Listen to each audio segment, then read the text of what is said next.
Halo semuanya, apa kabar kalian? Ketemu lagi di channel YouTube saya yang akan mengulas tentang materi-materi latsar yang saya terima kemarin ketika saya latsar di Samarinda, di LAN Samarinda. Oke, materi kali ini akan berbicara tentang Whole of Government.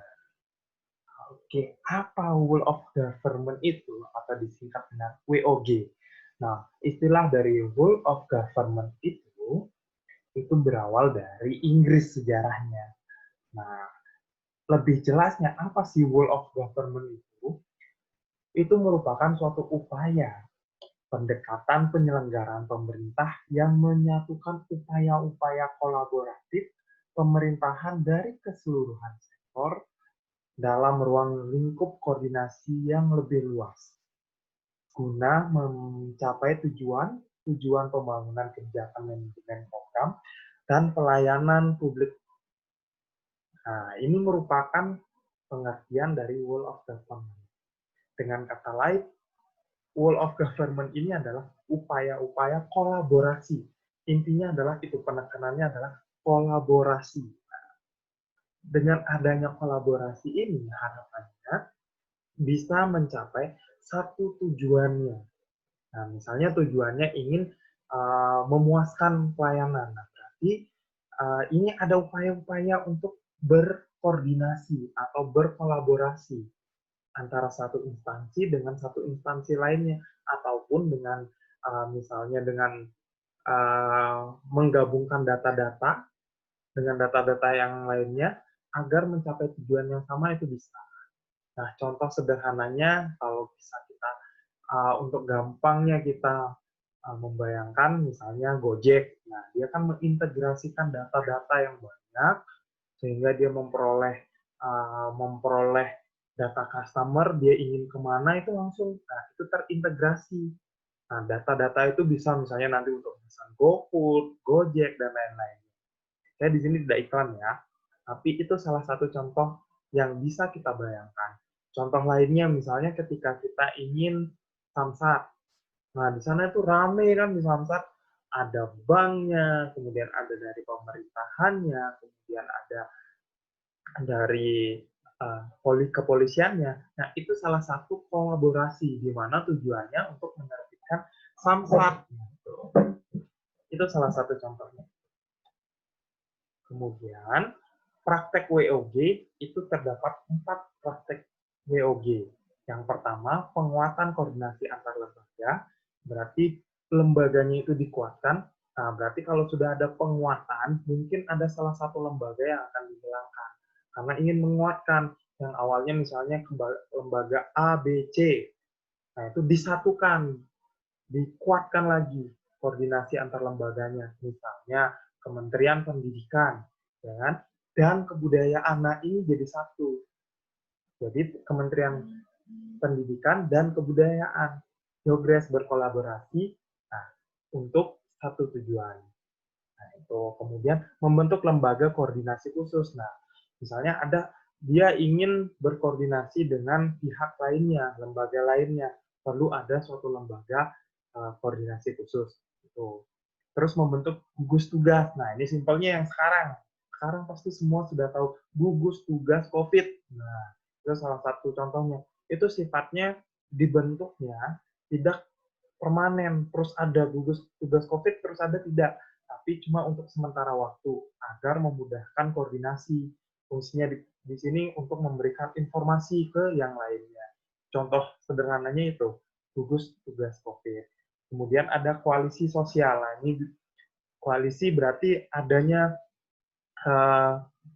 gabungan antar sosial. Nah, itu koalisi sosial. Kemudian, apa saja tantangan untuk menjalankan WOG? Yang pertama, biasanya WOG itu akan susah atau sulit untuk dijalankan kalau ada perbedaan kapasitas SDM dan institusi yang tersedia. Misalnya, lembaga yang satu itu memiliki kapasitas SDM-nya banyak, melimpah, tapi yang satunya minim. Nah, ini agak susah untuk koordinasi. Nah, agar menjawab tantangan ini harus disamaratakan. Semuanya memiliki fungsi, memiliki kuantitas, kualitas yang sama. Jadi akan berjalan WOG itu dengan baik. Kemudian perbedaan nilai budaya organisasi tiap lembaga. Misalnya yang lembaga A itu mempunyai budaya yang telat, budaya B itu rajin. Nah ini kalau disatukan kan nggak sinkron. Nah itu. Jadi harus disatukan dulu nilai dan budayanya sehingga whole of government ini akan berjalan.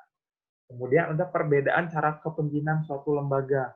Nah, kalau sudah pemimpinnya aja, itu sudah memiliki pandangan yang berbeda, jadi ketika ketemu pemimpin yang satunya lagi, ya akan tidak nyambung. Yang satu pinginnya ke jalan A, yang satunya lagi ke jalan B, jadinya susah bertemu. Nah, jadi untuk membebaskan dari tantangan itu, ya harus disatukan dulu kepalanya ini. Ya, sehingga nanti akan mencapai tujuan. Kemudian ada dari WOG tersebut itu akan membentuk suatu pola ketika dia sedang melakukan pelayanan publik. Contoh pola-polanya itu pola pelayanan teknis fungsional, berarti yang berkaitan dengan fungsinya. Apa sih yang menjalankan sesuai fungsinya itu. Kemudian ada pelayanan satu atap. Nah, kalau satu atap itu misalnya ada satu dinas yang kantornya itu sampai numpuk sampai atas. Nah, itu biasanya disebutnya satu atap, di mana di sana terdapat banyak dinas-dinas. Nah, itu namanya satu atap. Kemudian pola pelayanan satu pintu. Contohnya tadi, misalnya dalam pembuatan STNK, dalam pembuatan SIM, itu kan dia satu pintu, kita masuk sudah dilayani, ada banknya, kemudian ada untuk misalnya perlu keperluan dinasnya, kemudian ada polisinya, sudah jadi satu pintu. Kemudian pola pelayanan terpusat. Nah, ini dia pelayanannya ya jadi satu, terpusat semuanya di sana. Nah, contohnya itu misalnya pelangi, kalau nggak salah itu, coba kalian search di internet tentang pola pelayanan pelangi. Nah, itu dia terpusat. Kemudian ada pola pelayanan elektronik. Kalau berbicara elektronik seperti yang saya katakan tadi, misalnya Gojek. Nah, itu dia data-data elektronik itu digabungkan menjadi satu, kemudian dia bisa mengkolaborasikannya dengan untuk keperluan-keperluan lainnya. Nah, itu contohnya. Nah, terus bagaimana penerapan kita? Nah, harapannya kita bisa menerapkan WOG itu di dunia kerja kita. Contoh simpel sederhananya. Ya, misalnya kalian sebagai di lembaga pendidikan. Ini ada apa namanya? Ada pelayanan ke mahasiswa. Nah, jadi data-datanya itu nggak lagi bertatap muka, tapi bisa misalnya dengan membuat suatu program. Di program tersebut, atau membuat suatu web, atau membuat suatu layanan elektronik. Nanti mahasiswanya mau misalnya tahu kelasnya, jamnya, dosennya siapa, sudah langsung di sana terintegrasi jadi satu olahan datanya. Nah, itu salah satu contoh pola WOG yang bisa kita terapkan di lingkungan kerja kita. Nah, mungkin itu saja. Nah, jadi coba kalian tulis di kolom komentar apa saja menurut kalian WOG yang bisa kalian lakukan di tempat kerja kalian. Semoga bermanfaat apa yang bisa saya sampaikan. Mari kita lakukan perubahan-perubahan, mari kita berkolaborasi untuk mencapai tujuan kita bersama-sama demi mewujudkan Indonesia yang emas nantinya. Oke, mungkin itu saja dari saya. Terima kasih. Terima kasih atas partisipasinya. Salam semangat semuanya.